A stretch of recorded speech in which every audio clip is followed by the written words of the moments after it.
안녕하세요, 여러분. 오늘도 인생 노트를 찾아주셔서 감사합니다. 혹시 처음 오신 분들은 구독과 좋아요, 알림 설정 먼저 부탁드립니다. 저는 이렇게 제 채널을 통해 우리 주변의 사람 사는 이야기를 들려드리고 싶습니다. 많이 공감해 주시고 많이 들어주세요. 자, 그럼 오늘 이야기 시작하겠습니다. 잔잔한 폭풍 속에서도 누군가는 버텨냅니다. 그러나 버틴다는 것과 살아간다는 것은 다른 이야기입니다. 박정년 66살의 이 여성은 35년간 떡 공방을 운영하며 아들 하나를 키워냈습니다. 남편이 일찍 세상을 떠난 후 혼자서 모든 것을 감당했죠.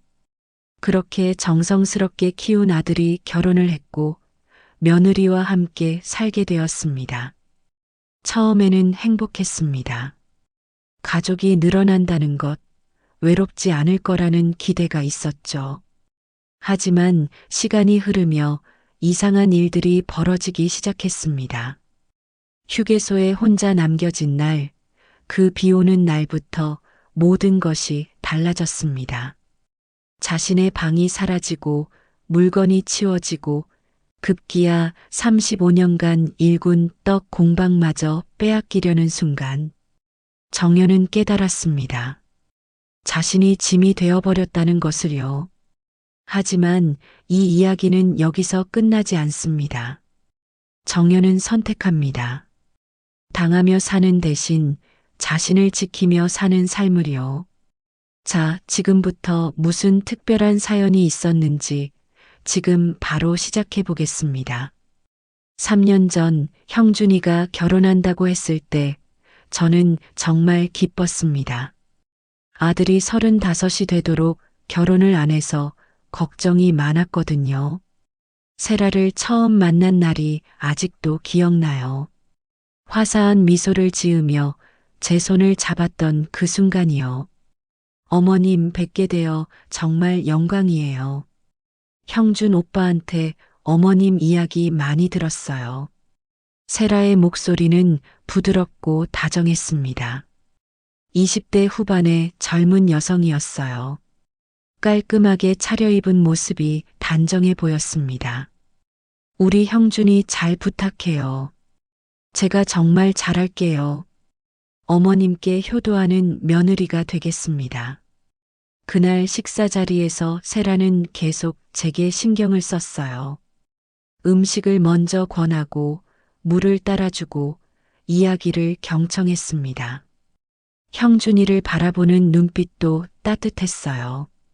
어머님, 형준 오빠가 어릴 때 어떤 아이였어요? 말썽꾸러기였지. 하루도 가만히 있질 않았어. 상상이 가요. 지금도 그런 면이 있거든요. 세라가 웃으며 형준이를 바라봤습니다. 형준이도 쑥스럽게 웃었어요. 보기 좋은 커플이었습니다. 결혼 준비 기간 동안 세라는 자주 집에 왔어요. 매번 올 때마다 선물을 가져왔습니다. 과일도 사오고 떡도 사오고 한 번은 비싼 한약까지 사왔어요. 어머님 건강 챙기셔야죠. 이거 드시면 기력이 좋아지신대요. 이런 것까지 사올 필요 없는데. 아니에요. 당연히 해야죠. 이제 제 어머님이신데요. 세라의 말에 저는 감동했습니다. 이렇게 마음 쓰는 며느리를 만나다니 형준이가 복이 많다고 생각했어요. 결혼식 날도 세라는 완벽했습니다. 저를 단상에 모셔다 앉히고 수시로 와서 괜찮은지 확인했어요. 하객들에게 저를 소개하며 자랑스럽게 말했습니다. 제 시어머님이세요. 혼자서 형준 오빠를 키우신 정말 대단하신 분이에요. 사람들이 저를 칭찬했습니다. 세라가 저를 존경하는 것 같아 보였어요. 저는 정말 좋은 며느리를 만났다고 확신했습니다. 신혼살림은 저희 집에서 시작했어요. 세라가 먼저 제안했습니다. 어머님, 저희가 어머님과 함께 살면 안 될까요? 어머님 혼자 계시면 외로우실 것 같아요. 너희끼리 살아야지. 신혼인데. 아니에요. 저는 어머님과 함께 살고 싶어요. 제 친정 엄마도 일찍 돌아가셔서 어머니가 너무 그리웠거든요. 세라의 눈에 눈물이 맺혔습니다. 저는 그 말에 마음이 움직였어요. 형준이도 찬성했습니다. 엄마, 우리 같이 살아요. 엄마 혼자 계시는 것도 걱정되고, 결국 셋이 함께 살기로 했습니다. 저는 기뻤어요. 오랜만에 집이 활기차질 것 같았습니다. 처음 몇 달은 정말 행복했습니다. 세라는 아침마다 일찍 일어나 아침 식사를 준비했어요. 저보다 더 일찍 일어나서 밥을 하고 국을 끓이고 반찬을 챙겼습니다. 어머님, 아침 드세요. 세라야, 너무 일찍 일어나지 않아도 돼. 내가 할게. 아니에요. 제가 하고 싶어서 하는 거예요. 어머님은 공방일로 바쁘시잖아요. 정말 고마웠습니다. 세라는 집안일도 척척 해냈어요. 청소, 빨래, 설거지까지 혼자 다 했습니다. 제가 도우려고 하면 손사래를 쳤어요. 어머님은 편히 쉬세요. 제가 할게요. 저녁 시간은 가장 행복한 시간이었습니다. 셋이 함께 식탁에 앉아 밥을 먹으며 이야기를 나눴어요. 세라는 제 이야기를 재미있게 들어줬습니다. 어머님, 공방에서 오늘 무슨 일 있으셨어요? 단골 할머니가 오셨는데 손자 돌잔치 떡을 주문하셨어. 와, 좋으시겠어요. 어머님이 만드신 떡은 정말 맛있잖아요. 그래, 너도 좋아해? 당연하죠. 시중에 파는 떡이랑 비교가 안 돼요. 어머님 솜씨가 최고예요. 세라의 칭찬에 저는 기분이 좋아졌습니다. 형준이도 옆에서 거들었어요. 엄마 떡은 진짜 맛있어. 내가 제일 좋아하는 게 엄마 인절미야. 알아. 어릴 때부터 그것만 찾았잖아. 가족의 웃음소리가 집안에 가득했습니다. 저는 이런 날들이 계속되길 바랐어요. 주말에는 함께 나들이를 가기도 했습니다. 세라가 계획을 세웠어요. 어머님, 이번 주말에 근교로 드라이브 갈까요? 날씨도 좋은데. 좋지. 어디로 갈까? 제가 좋은 곳 알아볼게요. 세라는 꼼꼼하게 준비했습니다. 맛있는 식당도 예약하고 가볼 만한 곳도 알아봤어요. 나들이 날 아침에는 도시락까지 쌌습니다. 어머님 좋아하실 것 같아서 김밥 쌌어요. 세라야, 너가 너무 고생했네. 아니에요. 이런 거 하는 게 재미있어요. 나들이는 즐거웠습니다. 예쁜 공원을 걷고 맛있는 음식을 먹고 사진도 많이 찍었어요. 세라는 계속 제 팔짱을 끼고 다녔습니다. 어머님, 여기서 사진 찍어요. 세라가 제 옆에 붙어서 셀카를 찍었습니다. 저는 사진 찍는 게 어색했지만 세라가 자꾸 찍자고 해서 함께 찍었어요. 나중에 보니 정말 좋은 사진이 많았습니다. 어머님, 우리 정말 행복해 보여요. 그래, 나도 그래. 그때는 정말 행복했습니다. 세라가 진심으로 저를 대한다고 믿었어요. 명절 때도 세라는 헌신적이었습니다. 차례상 준비를 혼자 다 했어요. 차례상 준비는 어려워같이 하려고 했는데 세라가 이것저것 알아보며 다 도맡아 했습니다. 어머님은 그냥 앉아 계세요. 제가 다 할게요. 혼자 하기 힘들잖아. 괜찮아요. 시댁일은 며느리가 하는 거잖아요. 명절 내내 세라는 쉬지 않고 일했습니다. 음식을 만들고 설거지하고 청소하고 손님 접대까지 했어요. 저는 정말 고마웠습니다. 세라야, 너 정말 고생 많았어. 고마워. 에이, 당연한 거 했는데요. 어머님께서 만족하시면 저는 기뻐요. 세라는 항상 밝게 웃었습니다. 불평 한마디 없었어요. 주변 사람들도 세라를 칭찬했습니다. 정연 씨, 며느리 정말 잘 만났네요. 요즘 그런 며느리 없어요. 그러게, 내가 복이 많아. 저는 진심으로 그렇게 생각했습니다. 세라는 완벽한 며느리였어요. 그런데 조금씩 이상한 일들이 생기기 시작했습니다. 처음에는 아주 작은 일들이었어요. 너무 작아서 대수롭지 않게 넘어갔던 일들이요. 어느 날 제가 떡 공방에서 돌아왔는데 제 방 위치가 조금 바뀌어 있었습니다. 침대가 벽 쪽으로 밀려 있었어요. 세라야, 침대 옮긴 거야? 아, 네. 청소하다가 좀 옮겼어요. 불편하세요? 아니, 괜찮아. 저는 대수롭지 않게 생각했습니다.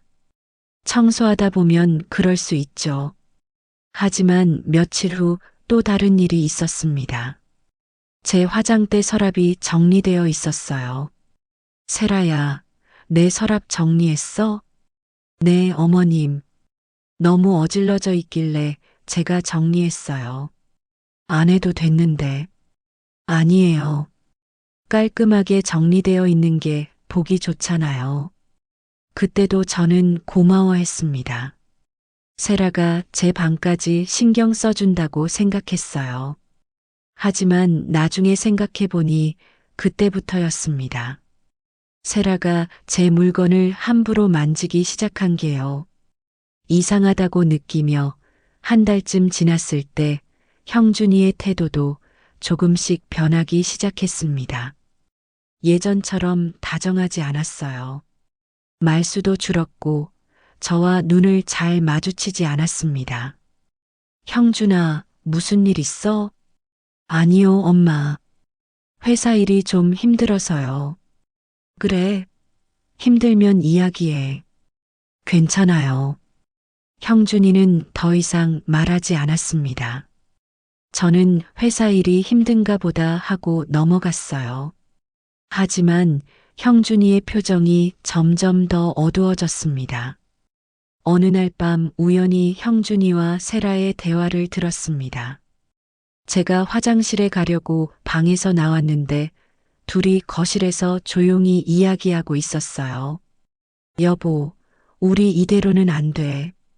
저축도 하면서 살아야 하는데 지금 우리만 사는 게 아니라 어머니까지 같이 사니까 돈이 안 모여.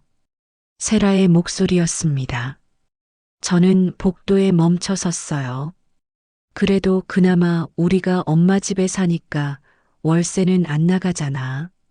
지금 월세가 중요해? 차라리 이 집이 우리 명의면 걱정을 안 하지. 이렇게 마음에도 없이 어머니 입에 혀처럼 비위 맞추며 대하고 있는데 왜 아직도 집을 준다는 얘기를 안 하는 거야? 욕심 많은 늙은이 같으니라고. 대화는 거기서 끝났습니다. 떨리는 마음을 진정하며 저는 조용히 다시 방으로 돌아왔어요. 세라의 목소리가 아직도 귀에서 선명히 들리는 것 같았어요. 다음 날 형준이가 조심스럽게 말을 꺼냈습니다. 엄마, 제 친구 경환이 아시죠? 경환이 아버지께서 이번에 경환이에게 집 명의를 넘겨주셨나 봐요. 그랬구나. 제 나이에 제 이름으로 된 명예 하나가 없더라고요. 형준아, 너에겐 앞으로 시간이 많아. 지금부터 열심히 벌고 아껴 모으면 너 명의로 된 집 하나 마련하지 않겠니? 네, 그래야죠. 형준이는 더 이상 말하지 않았습니다. 하지만 그날 저녁 세라의 표정이 좋지 않았어요. 뭔가 불만스러워 보였습니다. 그 후로 세라의 태도가 미묘하게 달라지기 시작했습니다. 여전히 웃었지만 예전만큼 따뜻하지 않았어요. 아침 식사도 예전처럼 정성스럽게 차리지 않았습니다. 세라야, 요즘 바빠? 네, 회사 일이 좀 많아서요. 세라는 인테리어 회사에 다녔습니다. 디자이너였어요. 요즘 프로젝트가 많다고 했습니다. 그래, 너무 무리하지 마. 네, 어머님. 대답은 했지만 예전처럼 눈을 마주치지 않았습니다. 뭔가 거리감이 느껴졌어요. 몇 주 후 제 물건이 또 사라졌습니다. 예전에 남편이 선물한 작은 도자기 화병이었어요. 화장대 위에 항상 놓여 있던 거였는데 어느 날 보니 없었습니다. 세라야, 내 화병 봤어? 화병이요? 어떤 거요? 파란색 작은 도자기 화병. 아, 그거요. 금이 가 있길래 버렸어요. 뭐, 그걸 왜 버려? 위험할 것 같아서요. 깨지면 다칠 수도 있잖아요. 제 가슴이 철렁했습니다. 그건 남편의 마지막 선물이었어요. 금이 가 있긴 했지만 버릴 물건이 아니었습니다. 세라야, 그건 나한테 소중한 거였어. 왜 나한테 먼저 물어보지 않았어? 죄송해요, 어머님. 몰랐어요. 세라는 미안하다고 했지만 표정은 무덤덤했습니다. 진심으로 미안해하는 것 같지 않았어요. 다음부터는 내 물건은 나에게 먼저 묻고 만졌으면 좋겠는데 그래 줄 수 있니? 네, 알겠습니다. 그날 이후로 저는 세라를 보는 눈이 조금 달라졌습니다. 뭔가 불편한 느낌이 들었어요. 더 이상한 일은 그 다음부터였습니다. 세라가 제 앞에서는 여전히 밝게 웃었지만 제가 없을 때는 달랐어요. 어느 날은 떡 공방에 가려고 나서던 길에 가방을 집에 두고 와서 다시 집에 들렀습니다. 조용히 현관문을 열고 들어갔어요. 거실에서 세라의 목소리가 들렸습니다. 전화 통화를 하고 있었어요. 언니, 진짜 답답해. 시어머니랑 사는 거 이렇게 힘든 줄 몰랐어. 저는 멈춰섰습니다. 세라가 저에 대해 이야기하고 있었어요. 맨날 집에 있으니까 숨이 막혀. 아침부터 저녁까지 얼굴 보고 있으면 진짜 미칠 것 같아. 빨리 진명에 우리한테 돌리고 그냥 나가셨으면 좋겠어. 가슴이 철렁했습니다. 세라의 목소리가 차갑고 날카로웠어요. 제가 아는 세라가 아니었습니다. 그러니까 말이야. 공방도 나중에 우리가 받아야 하는데 아직도 본인이 하겠다고 하시니까 언제까지 하실 건지 모르겠어. 저는 더 이상 듣고 싶지 않았습니다. 조용히 현관문을 닫고 밖으로 나왔어요. 심장이 빠르게 뛰었습니다. 손이 떨렸어요. 세라의 진짜 모습을 본 것 같았습니다. 제 앞에서 웃던 그 얼굴이 전부 가면이었어요. 뒤에서는 저를 그렇게 생각하고 있었던 거죠. 한참을 밖에서 서성이다가 다시 집으로 들어갔습니다. 일부러 큰 소리로 문을 열었어요. 가방을 어디에 뒀더라. 세라가 거실에서 나왔습니다. 환한 미소를 지으며 말했어요. 어머님, 벌써 오셨어요? 가방 두고 가셨죠? 응, 여기 있어요. 제가 챙겨뒀어요. 세라는 친절하게 가방을 건넸습니다.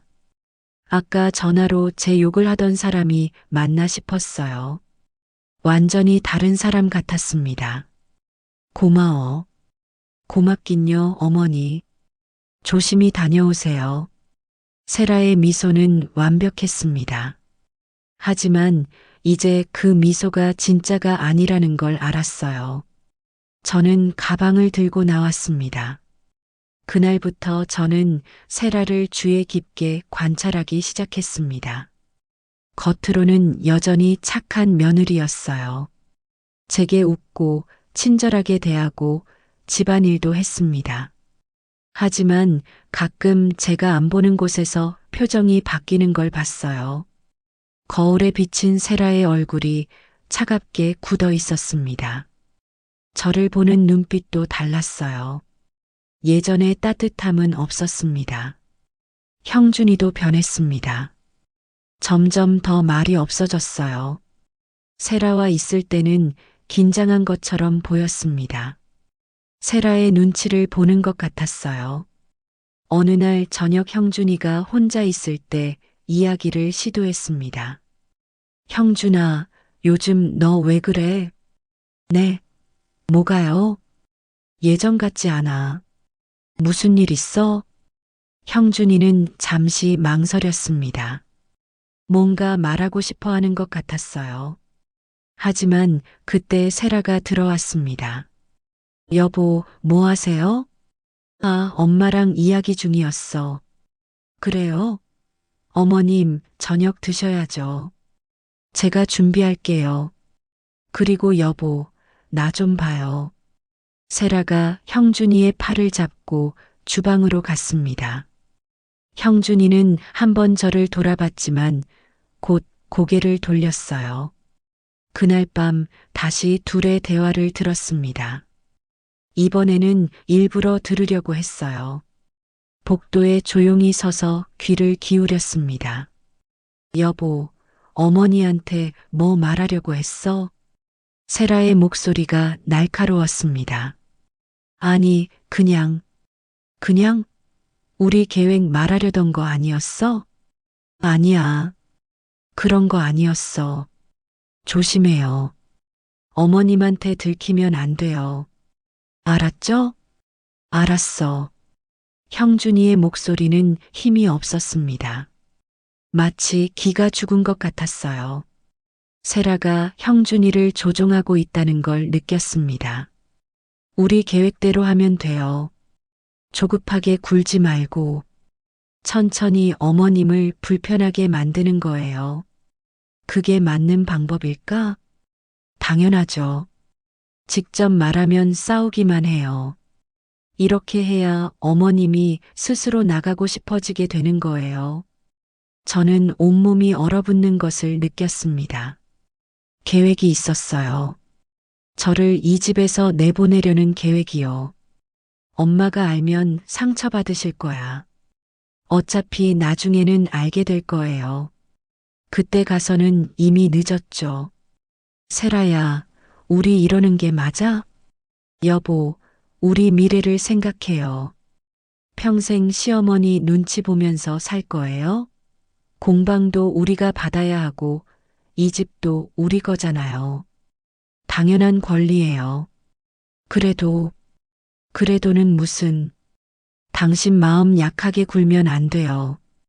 이렇게 우리 힘든데 어머니는 자식이 힘들던 말던 다 본인이 갖고 계시면서 아무것도 모르는 척 하시잖아요. 어머님은 강하신 분이에요. 우리가 더 강해야 해요. 형준이는 더 이상 말하지 않았습니다. 저는 조용히 제 방으로 돌아왔어요. 침대에 앉아 한참을 멍하니 있었습니다. 세라는 처음부터 계획이 있었던 거예요. 착한 며느리 행세를 한 것도 다 계산된 거였습니다. 저를 믿게 만들고 방심하게 만들고 그러다가 서서히 쫓아내려는 거였죠. 형준이는 어떻게 된 걸까요? 제가 키운 아들이 이렇게 변할 수 있나요? 세라의 영향을 받은 것 같았습니다. 형준이는 원래 착한 아이였어요. 하지만 세라가 형준이와 저의 사이를 이간질하면서 점점 변하게 만들고 있었습니다. 다음 날부터 세라의 행동을 더 자세히 관찰했습니다. 제 앞에서는 여전히 완벽했어요. 웃고 인사하고 친절했습니다. 하지만 사람이 갖고 있는 눈빛은 거짓말을 못합니다. 저를 보는 눈빛은 행동과는 많이 달랐어요. 차갑고 계산적이었습니다. 며칠 후 제 물건이 또 사라졌습니다. 이번에는 옷이었어요. 제가 아끼던 한복이 없어졌습니다. 세라야, 내 분홍색 한복 봤어? 한복이요? 어떤 거요? 명절 때 입던 거. 아, 그거요. 너무 오래돼서 버렸어요. 뭐, 왜 또 내 물건을 함부로 버려? 이번에는 참을 수 없었습니다. 목소리가 높아졌어요. 어머님, 그 한복 너무 오래되고 낡았잖아요. 새로 사시는 게 나아요. 그걸 내가 판단할 일이지, 너가 판단할 일이 아니잖아. 세라의 표정이 순간 굳었습니다. 가면이 벗겨지는 것 같았어요. 하지만 금방 다시 웃었습니다. 죄송해요, 어머님. 다음부터는 꼭 여쭤볼게요. 그래, 제발 부탁이야. 하지만 세라는 약속을 지키지 않았습니다. 그 다음 주에도 제 물건이 사라졌어요. 이번에는 책이었습니다. 제가 오래 모아둔 요리책들이요. 세라야, 내 책들 어디 갔어? 책이요? 몰라요. 거짓말하지 마. 여기 있던 책들이야. 아, 맞다. 너무 오래돼서 헌책방에 팔았어요. 왜 또 내 허락 없이 그래? 어차피 안 보시잖아요. 공간만 차지하고. 세라의 목소리에 짜증이 묻어났습니다. 이제는 숨기려고도 하지 않았어요. 그래도 내 물건이잖아. 알았어요. 죄송하다고요. 세라는 돌아서서 자기 방으로 들어갔습니다. 문을 꽝 닫는 소리가 들렸어요. 저는 그 자리에 서서 한참을 있었습니다. 형준이가 회사에서 돌아왔습니다. 세라가 형준이를 방으로 데리고 갔어요. 문이 닫혔지만 목소리가 새나왔습니다. 여보, 어머님이 또 저한테 화내셨어. 세라의 목소리는 울먹이는 것 같았습니다. 연기하고 있는 거예요. 무슨 일인데? 내가 어머니 방에 오래되고 낡은 물건들이 많아 방 넓게 쓰시라고 몇 개 정리했더니 저리 화내세요. 저는 어머니 넓고 편하게 지내시라고 한 건데. 엄마가 그러셨어? 네. 세라야, 힘들었겠다. 괜찮아요. 참을게요. 그래도 우리 어머님이시니까. 세라는 완벽하게 연기했습니다. 피해자처럼 굴었어요. 형준이는 세라의 편을 들게 분명했습니다. 그날 저녁 형준이가 저를 찾아왔습니다. 엄마, 세라한테 왜 그러셨어요? 내가 왜 그랬는데? 세라가 어머니 편하게 지내시라고 정리한 거 가지고 화내셨다면서요. 정리가 아니라 내 물건을 함부로 버린 거야. 내 허락도 없이. 그래도 엄마, 세라가 지금 집안이라면서 얼마나 힘든데요. 조금 이해해주면서 살면 안 돼요? 이해는 무슨. 아니, 한두 번도 아니고 내 물건인데 나한테 묻지도 않고 함부로 버렸는데 내가 화낼 수도 있지. 엄마가 너무 예민하신 거 아니에요? 형준이의 말에 가슴이 아팠습니다. 제 아들이 상황은 보지도 않은 채 며느리 편을 드는 거예요. 저는 아무 말도 할 수 없었습니다. 알았어. 나가봐. 엄마, 나가라고. 형준이는 방에서 나갔습니다.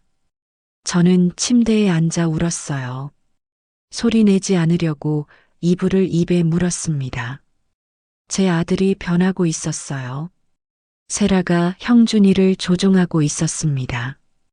형준이는 세라의 말을 믿고 저를 의심하기 시작했어요. 며칠 후 더 충격적인 일이 있었습니다. 공방에서 일을 마치고 집에 일찍 들어왔어요. 거실에서 세라가 전화 통화를 하고 있었습니다. 저를 보지 못했어요. 언니 계획대로 되고 있어. 시어머니가 점점 지쳐가는 게 보여. 저는 현관에 멈춰 섰습니다. 세라의 목소리가 들렸어요. 응, 물건 계속 치우고 있어. 자기 공간이 없어지는 느낌 들게. 그러면 불편해서 나가고 싶어질 거야. 가슴이 내려앉았습니다. 일부러 그러고 있었던 거예요. 지금 남편은 내 편이야. 걱정 마. 시어머니가 뭐라고 하던 간에 내가 울면서 얘기하면 남편이 무조건 날 믿어주거든. 너무 쉬워. 세라가 웃었습니다. 차갑고 계산적인 웃음이었어요. 떡 공방? 그것도 곧 우리 거야. 시어머니가 늙으면 결국 우리한테 넘어올 거잖아. 아니면 명예 이전하게 만들면 되고. 저는 더 이상 들을 수 없었습니다. 조용히 밖으로 나왔어요. 심장이 터질 것 같았습니다. 세라는 완전히 다른 사람이었어요. 겉으로는 착한 며느리였지만 속으로는 악마였습니다. 이중인격자였어요. 완벽하게 연기하고 있었던 겁니다. 한참을 밖에서 걷다가 집으로 돌아왔습니다. 세라는 부엌에서 저녁 준비를 하고 있었어요. 어머님 오셨어요? 저녁 곧 될 거예요. 환하게 웃는 세라를 보며 소름이 돋았습니다. 저 미소가 전부 거짓이라니. 저 미소에 참 행복했던 때가 있었는데 저 아이의 모든 것이 가증스러웠습니다. 그래, 나왔다. 저는 짧게 대답하고 제 방으로 들어갔습니다. 거울을 봤어요. 제 얼굴이 창백했습니다. 어떻게 해야 할까요? 형준이한테 말해야 할까요? 하지만 형준이는 세라를 믿고 있어요. 제 말을 믿지 않을 겁니다. 증거가 필요했습니다. 세라의 진짜 모습을 보여줄 증거가요. 저는 수첩을 꺼내 오늘 있었던 일을 적기 시작했습니다. 그날부터 저는 모든 걸 기록했어요. 날짜, 시간, 무슨 일이 있었는지요. 세라가 한 말, 행동, 표정까지 전부요. 며칠 후 비가 오는 날이었습니다. 그날이 모든 게 결정적으로 바뀐 날이었어요. 바로 휴게소 사건이요. 비는 억수같이 쏟아지고 있었습니다. 와이퍼가 아무리 빨리 움직여도 시야를 확보하기 힘들 정도였어요. 지방 도매시장까지 가는 길은 생각보다 멀었습니다. 어머니, 저기 휴게소 들렀다 갈게요. 형준이가 말했습니다. 저는 고개를 끄덕였어요. 휴게소에 도착했습니다. 형준이와 세라가 차에서 내렸어요. 어머니는 좀 쉬세요. 저희는 화장실 다녀올게요. 세라가 웃으며 말했습니다. 하지만 그 미소가 이제는 섬뜩하게 느껴졌어요. 응. 저는 차에 남았습니다. 그런데 이상했어요. 10분, 20분, 30분이 지나도 둘은 돌아오지 않았습니다. 휴대폰을 꺼내 전화를 걸었어요. 하지만 받지 않았습니다. 한 번, 두 번, 세 번을 걸어도 마찬가지였죠. 불안해지기 시작했습니다. 저는 차에서 내렸어요. 비를 맞으며 휴게소 안을 찾아봤지만 둘은 없었습니다. 찾는 걸 포기하고 주차장으로 나왔을 때 심장이 철렁했어요. 차가 없었습니다. 분명히 여기 있던 차가 사라져 있었어요. 그 순간 깨달았습니다. 이건 실수가 아니라 계획된 일이었다는 것을요. 세라가 의도적으로 저를 버리고 간 거였습니다. 저는 빗속에 멈춰 섰습니다. 온몸이 젖어가는데 눈물인지 빗물인지 구분이 안 됐어요. 세라의 계획이 시작된 거였습니다. 감히 저를 내 집에서 본인들 인생에서 저를 지워버리려는 계획이요. 그리고 형준이는 세라의 편이 되어 저를 똑같이 버렸어요. 그때 젊은 부부가 다가왔습니다. 아주머니, 괜찮으세요? 낯선 사람들의 친절이 더 슬프게 만들었습니다. 제 가족은 저를 버렸는데 낯선 사람이 도와주고 있었으니까요. 결국 기억을 더듬어 집 주소를 찾아 택시를 타고 집으로 돌아왔습니다. 현관문을 열고 들어서는데 세라가 거실에 서 있었어요. 어머님 오셨어요? 방 정리하고 있었어요. 마치 아무 일도 없었다는 듯이 무표정한 얼굴로 말하는 세라를 보며 확신했습니다. 이 사람은 악마예요. 완벽하게 연기하는 이중인격자예요. 제 방으로 가니 가구의 반이 사라져 있었습니다. 세라의 작업 도면이 벽에 붙어 있었어요. 제 공간을 빼앗고 있었습니다. 세라야, 도대체 무슨 일이냐? 어머님 물건들 좀 정리했어요. 안 쓰시는 것 같아서요. 저희도 공간이 필요하거든요. 세라의 목소리는 차가웠습니다. 이제 숨기지도 않았어요. 형준이가 방에 들어왔습니다. 어디 갔다 오셨어요? 기계적으로 묻는 그 말투에 저는 화가 났어요. 어디 갔다 왔냐고? 너희가 휴게소에 날 버리고 간 거 아니야? 아, 그게요. 진짜 급한 일이 생겨서 잠깐 나갔다 온 거예요. 누가 봐도 명백한 거짓말이었습니다. 형준이의 눈빛이 흔들렸어요. 죄책감이 있었습니다. 하지만 세라가 옆에서 거들었어요. 어머니, 이건 어머니가 오해하신 것 같아요.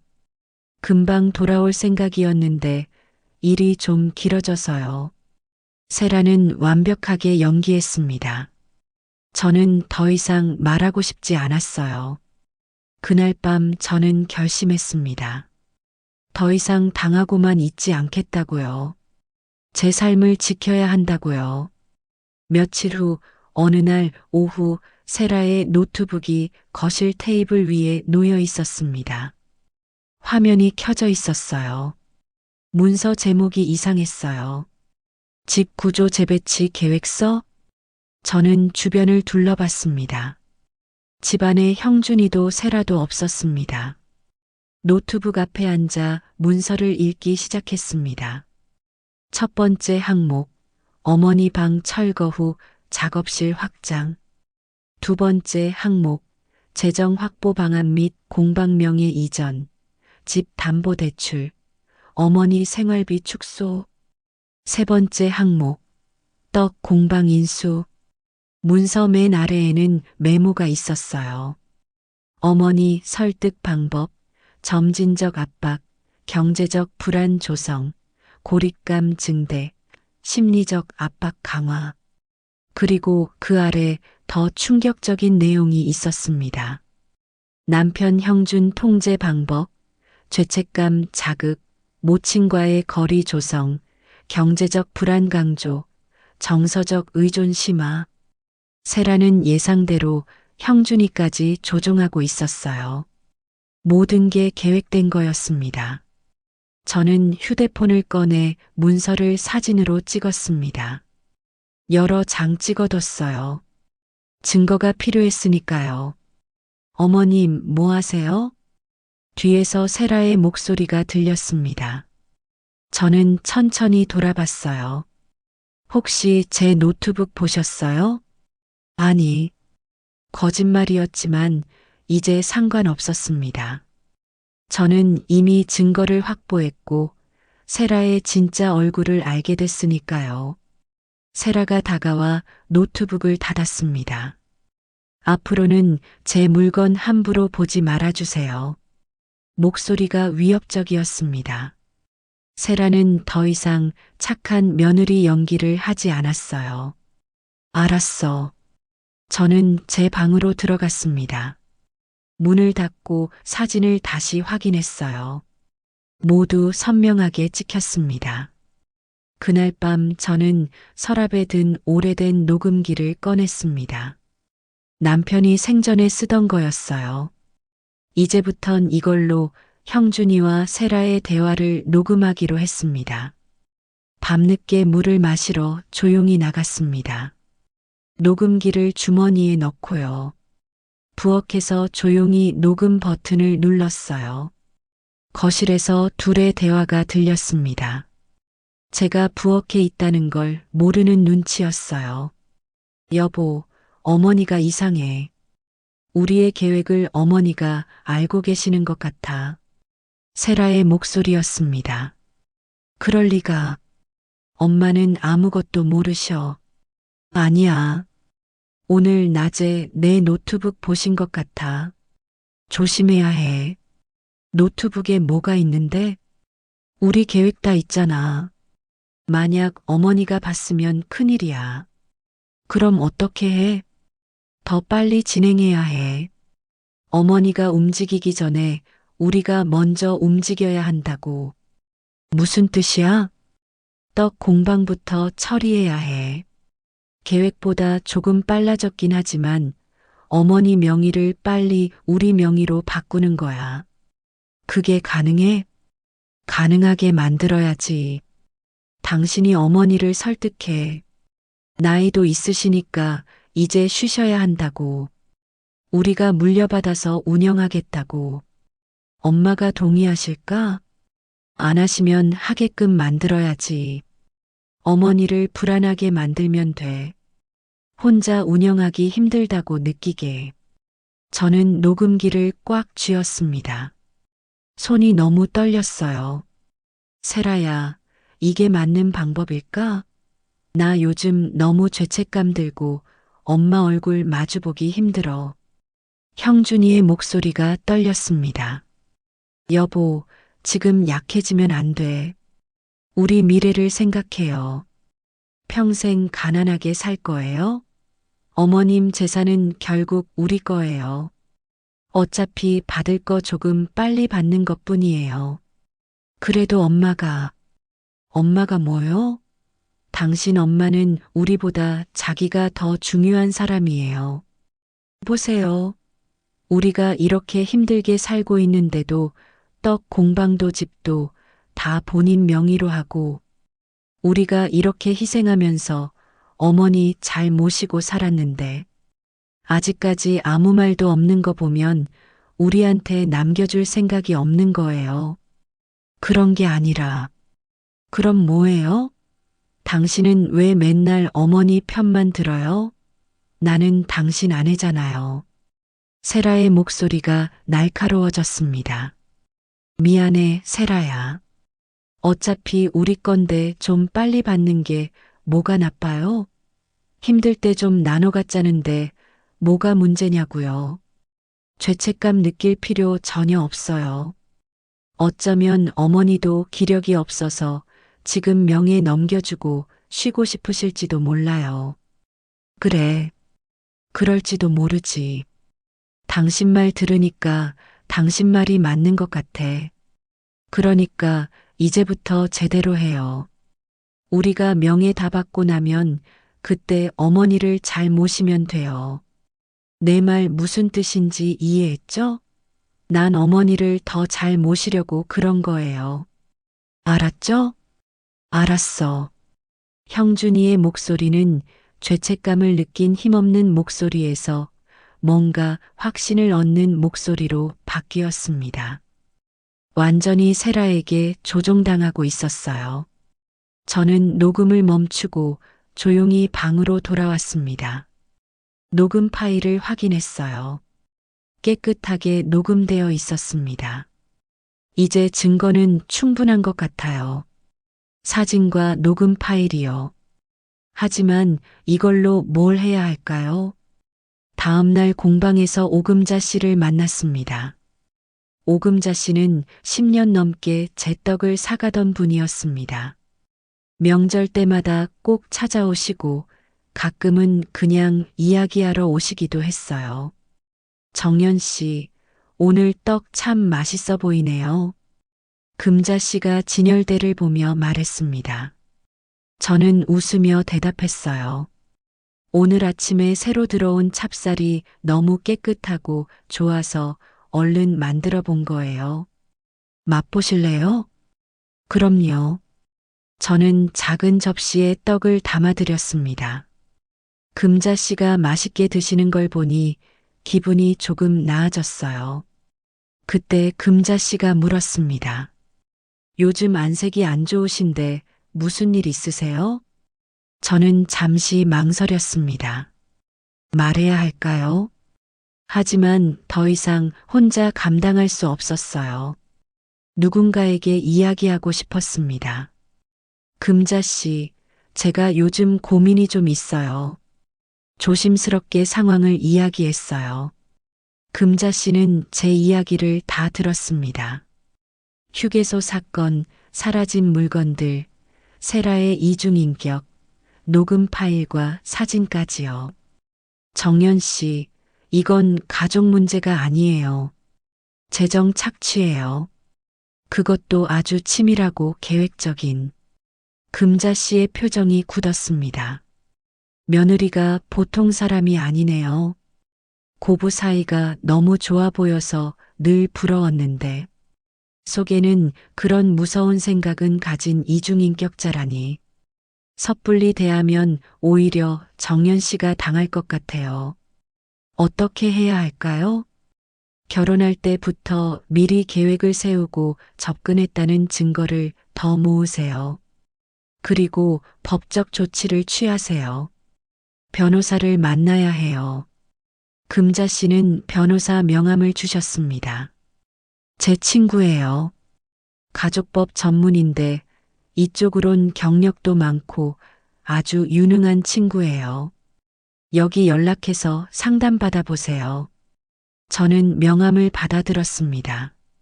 사랑하는 아들 내외와 싸워야 한다니 너무 가슴이 아팠지만 그들의 본심을 아는 상황에서 이렇게 바보처럼 당하고 있을 수만은 없어요. 이제 싸울 준비를 해야 했어요. 며칠 후 세라의 행동이 더 노골적으로 변했습니다. 이제는 더 이상 두 얼굴을 가질 필요가 없는지 더 차갑고 매섭게 굴었어요. 어머님, 공방 언제까지 하실 거예요? 그건 왜 묻니? 어머니 나이도 있으신데 이제 그만하시는 게 어때요? 저희가 공방 이어받을게요. 그건 안 된다. 왜요? 그거 어차피 결국 저희한테 넘어올 거잖아요. 내가 살아있는데 무슨 소리야? 그러니까 살아계실 때 넘겨주시라는 거예요. 그래야 저희도 배울 수 있잖아요. 배우고 싶으면 옆에서 하나씩 보면서 배워. 내가 살아있는 한 명의는 절대 못 바꿔준다. 세라의 얼굴이 굳었습니다. 더 이상 미소를 짓지 않았어요. 고집 부리시네요. 이게 고집이야? 내 거니까 내가 결정하는 거지. 어머님, 너무 이기적인 거 아니에요? 이기적? 네. 힘든 아들 생각은 안 하시고 본인만 생각하시잖아요. 세라의 말에 화가 치밀어 올랐습니다. 너야말로 지금 너 생각만 하는 거 아니야? 젊은 사람들이 열심히 일할 생각은 안 하고 힘들다는 핑계로 지금 내 재산에 욕심내고 있는 거잖아. 뭐라고요? 다 알아.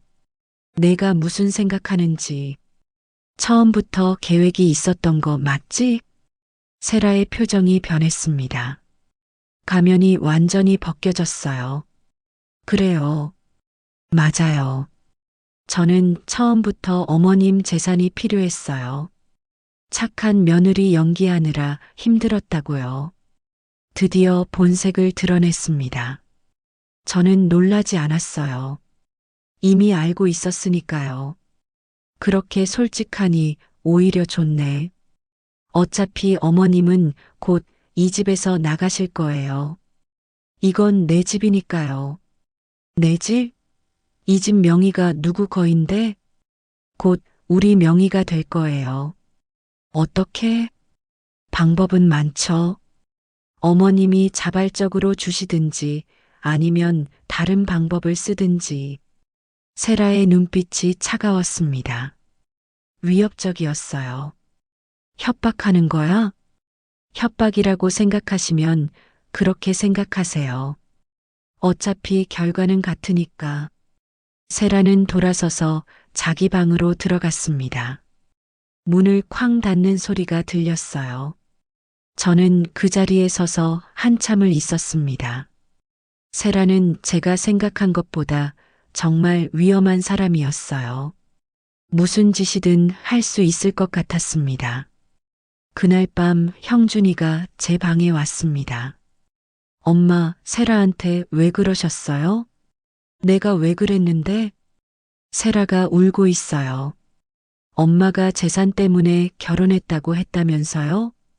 형준아, 세라가 나한테 얘기한 건 너한테 얘기 안 했지? 세라가 먼저 엄마를 이 집에서 내쫓고 명의를 뺏어간다고 했어. 엄마, 세라는 그런 애가 아니에요. 너는 세라한테 완전히 속았어. 눈 좀 뜨고 좀 제대로 봐봐. 무슨 소리예요? 세라는 이중인격자야. 너한테는 착하게 굴지만 뒤에서는 완전히 다른 사람이야. 엄마, 그만하세요. 세라를 왜 그렇게 싫어하세요? 형준이는 제 말을 믿지 않았습니다. 저는 한숨을 쉬었어요. 형준아, 너 세라한테 조종당하고 있어. 널 가스라이팅 하고 있다고. 그것도 모르고 있어. 조종? 무슨 말도 안 되는 소리를 하세요. 내 말이 거짓말인지 진짜인지 곧 알게 될 거야. 엄마, 요즘 너무 예민하신 거 아니에요? 세라는 좋은 애예요. 엄마를 위해서 얼마나 많은 걸 했는데요. 그게 다 연기였고 진심이 없는 거짓이었어. 엄마, 형준이가 소리쳤습니다. 저는 더 이상 말하지 않았어요. 소용없었으니까요. 나가봐. 엄마, 나가라고. 형준이는 방에서 나갔습니다. 문이 닫히고 나서 저는 눈물을 흘렸어요. 효자였던 제 아들이 완전히 세라 말에 현혹되어 저는 그저 며느리를 미워하는 시어머니로 밖에 보이지 않나 봅니다. 다음 날 변호사를 만났습니다. 모든 증거를 보여줬어요. 사진, 녹음 파일, 제가 쓴 일기까지요. 이건 명백한 재산 착취 계획이에요. 그리고 며느리분은 상당히 치밀하고 위험한 사람으로 보이네요. 변호사가 말했습니다. 어떻게 해야 하나요? 먼저 재산 보호부터 하세요. 공방과 집의 명의를 확실히 하고 필요하다면 신탁을 설정하세요. 그리고 아들 부부와의 모든 대화를 녹음하세요. 거주지도 옮겨야 할까요? 네, 그게 좋겠어요. 지금 환경에서는 계속 압박을 받으실 거예요. 며느리분이 상당히 공격적으로 변할 수 있어요. 변호사의 말에 등골이 오싹했습니다. 제 아들은요? 아드님은 아내에게 조종당하고 있어요. 죄책감을 느끼고 있지만 벗어나지 못하는 상태예요. 시간이 지나면 깨달을 수도 있지만 지금은 아니에요. 저는 고개를 끄덕였습니다. 형준이를 이해시키는 건 포기해야 할 것 같았어요. 결단력을 가지세요. 가족이라는 이유로 망설이시면 안 됩니다. 네, 알겠습니다. 상담을 마치고 나왔습니다. 마음이 복잡했지만 해야 할 일은 분명했어요. 제가 사랑하던 제 떡 공방을 제3자에게 양도하는 계약을 시작했습니다. 금자 씨가 소개해준 열심히 사는 젊은 부부에게요. 모든 일들을 조용히 진행했습니다. 한 달쯤 지났을 때 형준이가 눈치를 챘습니다. 엄마, 설마 공방 파시려고요? 그래. 그게 무슨 말이에요? 저희한테 공방 물려주시는 거 아니었어요? 너희한테는 절대 못 줘. 왜요? 세라 때문이야. 세라한테, 아니, 그 이중인격자한테 35년간 지켜온 내 공방을 넘겨줄 수 없어. 형준이의 얼굴이 붉어졌습니다. 엄마, 세라를 왜 그렇게 미워하세요? 미워하는 게 아니야. 무서워하는 거야. 그 사람은 위험해. 무슨 소리예요? 너는 몰라. 세라의 진짜 모습을. 엄마가 이상한 거예요. 세라는 엄마를 더 잘 모시려는 착한 사람이에요.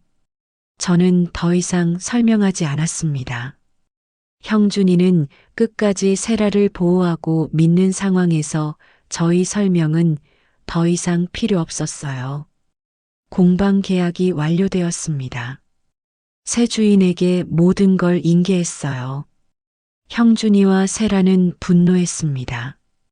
엄마가 배신했어요. 어떻게 공방을 다른 사람에게 넘길 수가 있어요? 당연히 저한테 주시는 거 아니었어요? 어떻게 이렇게 자식을 배신할 수 있어요?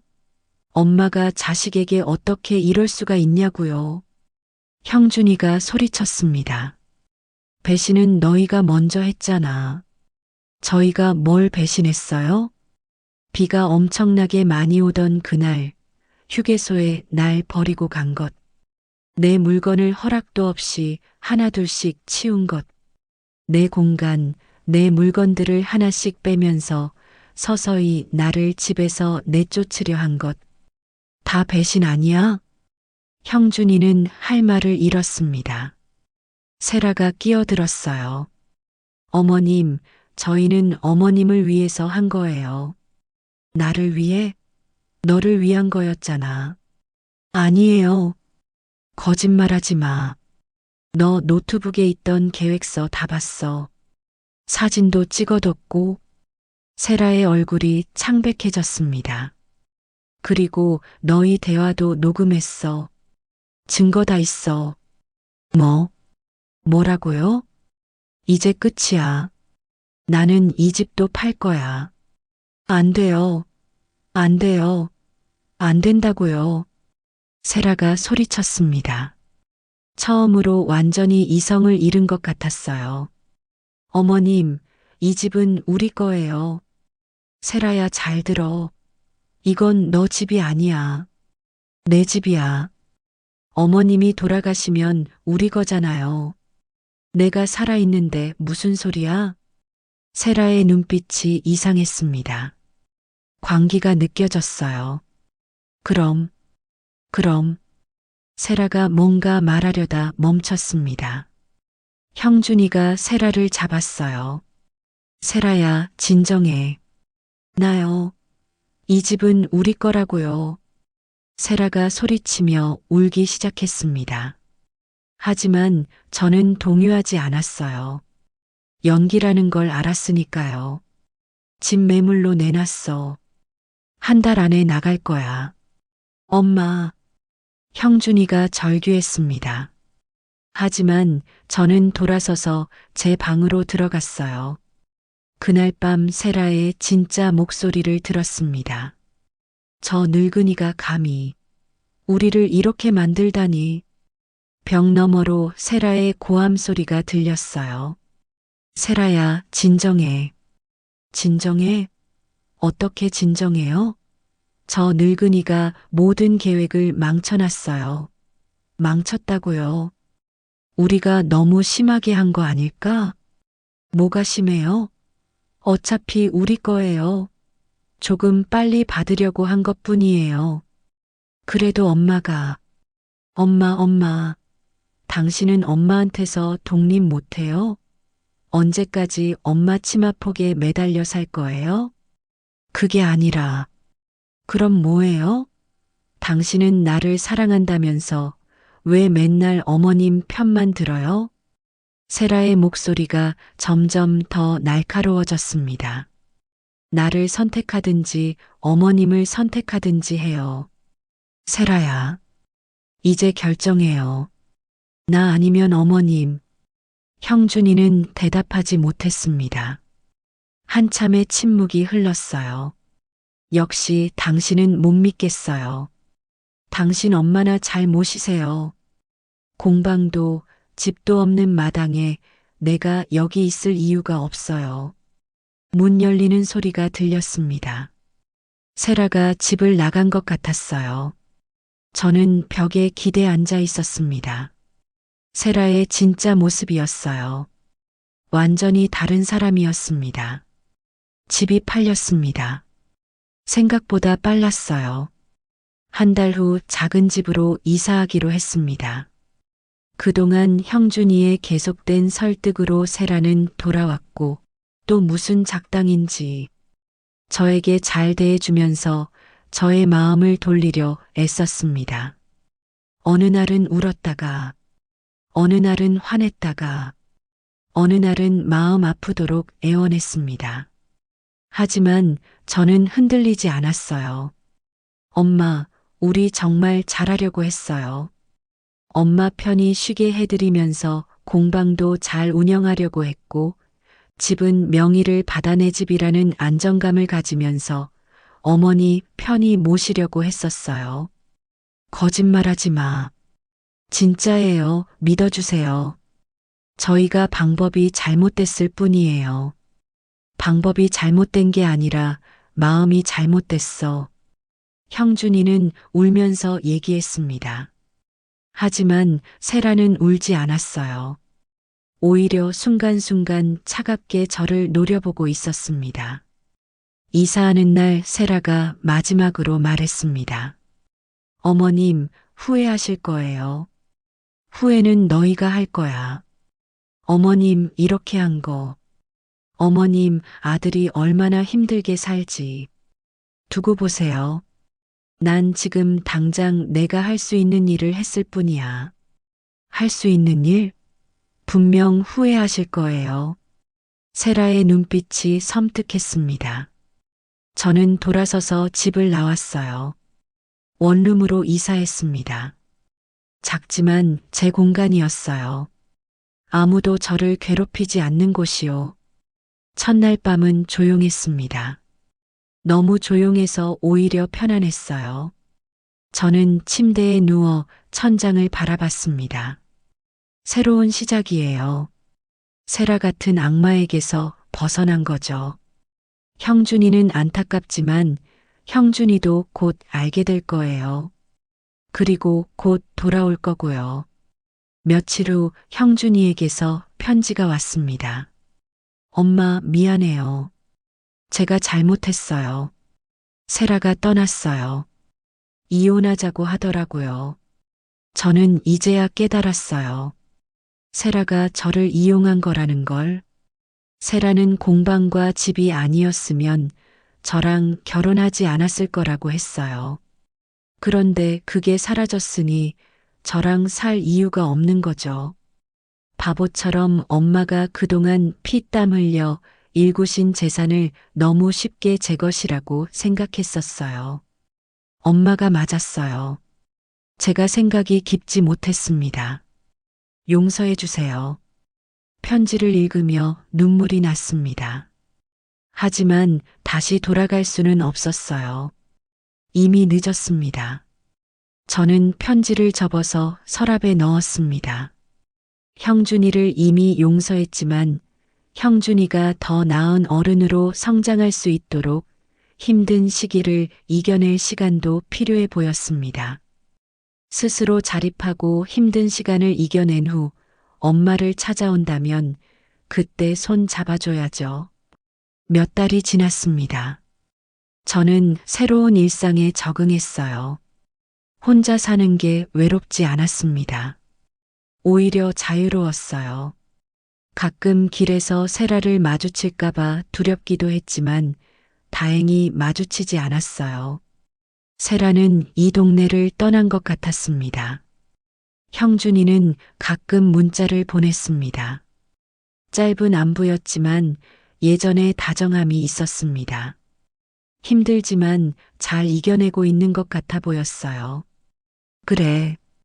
그렇게 지내다가 힘들면 엄마한테 오거라. 성장한 아들의 모습을 곧 만날 수 있다는 기대감이 생겼습니다. 어느 날 저녁 발코니에 서서 노을을 바라봤습니다. 하늘이 붉게 물들어 있었어요. 아름다웠습니다. 저는 깊이 숨을 들이마셨습니다. 이제야 나로 살아간다. 혼잣말을 하며 미소 지었어요. 세라 같은 악마에게서 벗어나 제 인생을 되찾았습니다. 누군가를 위해 살았던 제 인생에서 이제는 저를 지키는 선택을 배웠어요. 이중인격자 며느리에게 당할 뻔했지만 저는 이겼습니다. 앞으로의 삶이 기대됩니다. 아무도 저를 속이지 않고 아무도 저를 이용하지 않는 삶이요. 밤이 깊어갑니다. 별이 반짝이기 시작했어요. 저는 안으로 들어가 침대에 누웠습니다. 눈을 감으며 생각했습니다. 저는 이제야 진짜 제 인생을 살고 있다고요. 누구에게도 빼앗기지 않을 제 삶을요. 그 생각과 함께 잠이 듭니다. 편안하고 깊은 잠이에요. 내일도 제 방식대로 살아갈 겁니다. 여러분, 오늘 이야기는 여기까지입니다. 이 이야기가 마음에 드셨다면 좋아요와 구독 다시 한번 부탁드립니다. 그리고 댓글로 여러분의 생각도 나눠주세요. 인생노트 다음 이야기에서 또 뵙겠습니다. 건강하세요. 감사합니다.